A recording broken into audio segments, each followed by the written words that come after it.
今日我哋一齊探討一份典型嘅家族全權信託契約，並解釋當中嘅主要條款。所謂全權信託，又叫酌情信託 （discretionary trust）， 意思係受託人擁有酌情權，可以決定幾時、點樣向受益人分配信託資產同收益。呢種安排具備高度靈活性，非常適合家族財富管理同傳承。一、定義條款契約嘅第一部分會列明重要詞語嘅定義，例如受益人、信託基金、信託期間等，確保所有參與者對條款含義有共同理解。二、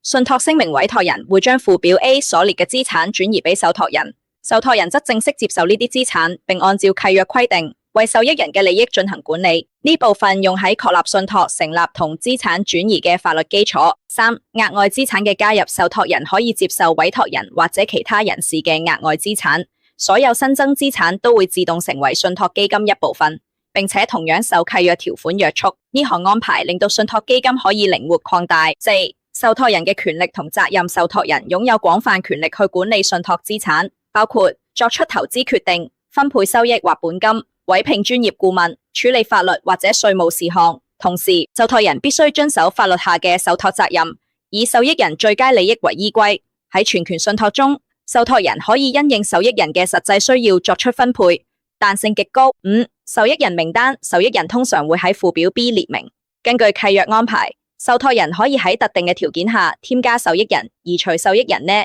點令信託運作更具適應性，方便應對家族變化。六、適用法律契約會清楚列明信託受香港法律管轄，並按香港法律解釋，確保契約具有法律效力同可執行性。總結一份家族全權信託契約，清楚規劃嘅：一、信託架構；二、各方權利與義務；三、資產管理及分配方式；四、